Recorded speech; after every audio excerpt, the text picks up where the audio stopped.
Découvrez le Géant, le tout nouveau pari de LeTurf et Genibet.fr. Trouvez un cheval placé dans toutes les courses de la Réunion du Géant et c'est gagné. Avec le Géant, tous placés pour gagner.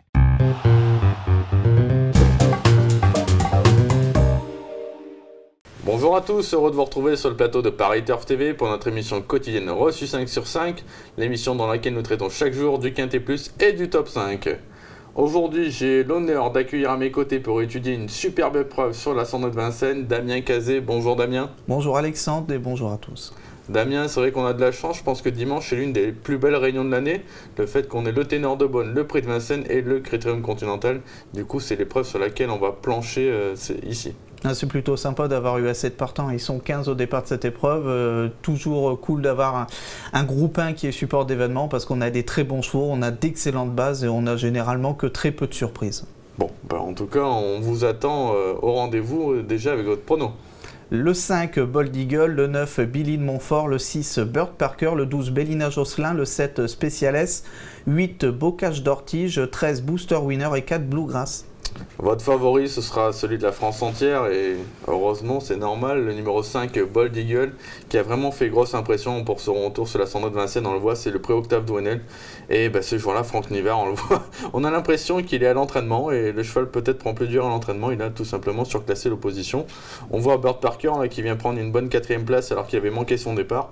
Et on voit également Black d'Avril qui est au galop alors qu'il aurait pu prendre une petite place. Et ce qui est incroyable, c'est que dans la course qu'on voit là, c'est que ce sont les meilleurs de la génération, en tout cas chez les mâles. On avait donc on l'a vu Bird Parker qui va être également une première chance, que Bird Parker lui aussi a gagné groupe 1 déjà. Alors il y a effectivement les femelles cette fois-ci, mais les femelles, Billy de Montfort, il l'avait battu dans le Grand Prix de l'ET. En fait cette année il a connu qu'une seule défaite, c'était le prix Gaston Brunet où il avait eu une contre-performance et d'ailleurs son entraîneur avait fait le mea culpa, une contre-performance qui a tout de suite été oubliée puisqu'il a gagné 4 fois par-dessus, la qualificative à l'UET, la finale de l'UET, donc l'Octave Douanel qu'on a vu en image où il a gagné très facilement. C'est un véritable phénomène. Alors le programme c'est courir cette épreuve, ensuite probablement courir une B pour aller courir une fois contre les aînés et puis ensuite éventuellement de façon sûre même la participation au Prix d'Amérique. Bon, c'est déjà votre favori pour le Prix d'Amérique? Je sais que c'est le vôtre en tout cas. Ça c'est sûr. Écoutez, de toute façon, en tout cas on va écouter Sébastien Garato, il nous a livré ses ambitions et on le voit, Sébastien c'est la grande confiance. Sébastien Garato, vous présentez la nouvelle star de Vincennes, Bold Eagle, dans le Critérium Continental, son objectif de fin d'année. Oui, Bold Eagle, son objectif de la fin d'année, on a gagné l'UET. Et puis donc cette course-là, c'est l'objectif aussi, c'est encore un groupe 1. Et voilà, le cheval il est super bien, il vient de se balader. Donc c'est une course qui vient pile poil 15 jours après, donc je pense qu'il devrait bien courir. Bien courir, ça veut dire la victoire? J'espère bien en tout cas pour ses preneurs, pour son entourage et puis pour le spectacle aussi, parce que s'il venait y avoir une défaite, ça pourrait remettre en cause la participation au Prix d'Amérique et ça on n'a pas du tout envie d'y penser. Bon, vous lui opposez le numéro 9, Billy de Montfort, sa compagne de boxe. À chaque fois, c'est la poulie d'or parce qu'elle tombe souvent sur lui et souvent même sur des os. Après, c'est une mère courage, on l'adore. Elle est phénoménale, Billy de Montfort. En fait, elle a qu'une chose contre elle, c'est d'être la contemporaine de Bold Eagle. Si elle avait été dans n'importe quelle autre génération, elle aurait probablement gagné tous ses semi-classiques. Elle a eu un chiffre absolument incroyable, Billy de Montfort. Elle a couru 30 fois, elle a gagné 15 fois, elle a terminé 13 fois dans les 3 premiers, une fois 4e et une seule disqualification en 30 courses. C'est phénoménal, c'est un rêve pour tout propriétaire et tout joueur, surtout quand c'est support d'événements comme ici. On a une base sûre à l'arrivée, elle trotte tout le temps, elle est tout le temps à l'arrivée, elle va être sûre à l'arrivée. Bon, vous parlez de super chiffres, mais le 9, ça vous embête pas trop? Elle a le numéro 9 à l'Autostar, mais par contre, je me rends compte, donc au départ, il y a 5 Garato. À l'intérieur de Billy de Montfort, il va y avoir 3 autres Garato. Il va y avoir la possibilité de faire des courses d'équipe. On peut peut-être retirer aussi Bird Parker, qui est un cheval qui part pas très vite. Donc du coup, elle va pouvoir effacer au moins 2-3 dossards d'entrée de jeu.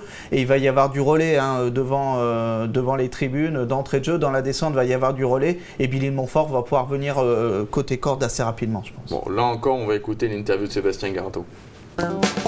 Sébastien Garato, vous êtes l'entraîneur de Billy de Montfort. Dans le Critérium Continental, la jument reste sur une belle 2e place, elle n'a pas pu pleinement s'exprimer. Billy a très bien couru, j'avais dit de ne pas être trop offensif, donc elle a bien couru, elle est battue par une bonne jument.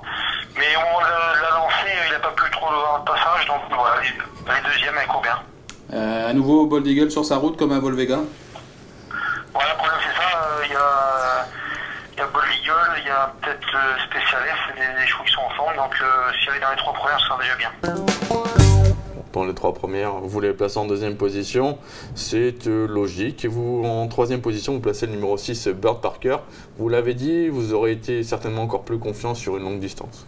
Voilà, et puis Bird Parker, il est dans la génération également gagnant de groupe 1. Il avait gagné le Critérium des 4 ans, mais on s'en souvient, Bold Eagle avait été forfait ce jour-là.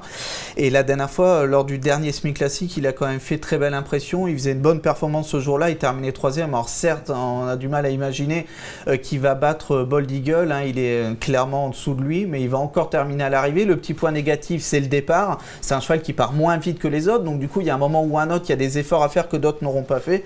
Mais si tout se passe bien, il va terminer à l'arrivée. Donc il est DFD4. Il avait gagné le Critérium des 4 ans en étant DFD4 pour la première fois.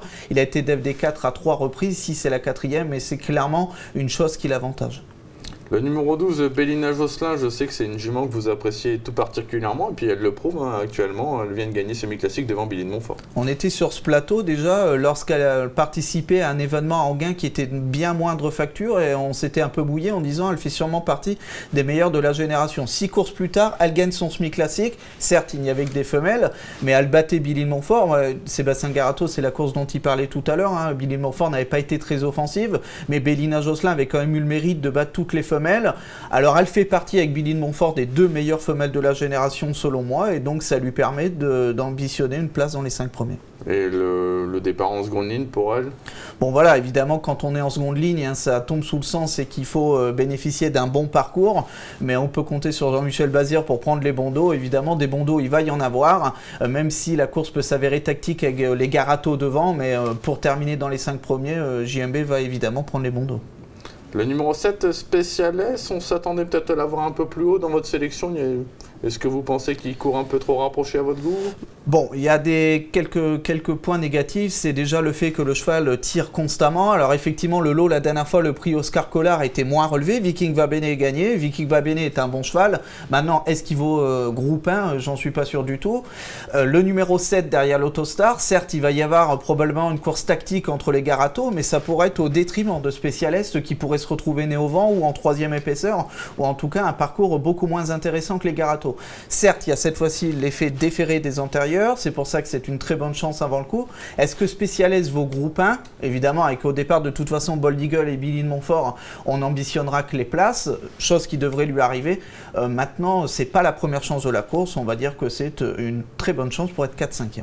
Damien, on ne peut pas vous laisser partir sans une petite pépite, hein, comme on l'a dit, pour cette magnifique réunion. Ah ben, on chasse un sous-doigt pour en amener un autre, le 306 Lionel qui va participer au prix Ténor de Bonne. Déféré des 4 pieds une seule fois, il avait gagné le prix d'été en trottant 12-1. Ce sera une nouvelle fois le cas, et d'ailleurs, s'il répète ce chrono, il ne va pas être loin de la vérité. D'ailleurs, la vérité, s'il y parvient, il sera qualifié pour le prix d'Amérique. De toute façon, il n'a pas le choix. Il faut gagner. Il faut gagner. Donc, s'il veut courir la belle fin janvier, il n'a pas d'autre solution. Damien, écoutez, merci beaucoup en tout cas pour votre analyse, hein, de ces belles épreuves sur la Cendrée de Vincennes. N'oubliez pas le géant dimanche, toujours à Vincennes, avec du coup des solides points d'appui et des jeux à mon avis très intéressants à faire. Donc retrouvez notre émission du géant. Damien, merci beaucoup et on vous dit à très bientôt sur ce plateau. Bonjour à tous. Au revoir. Au revoir.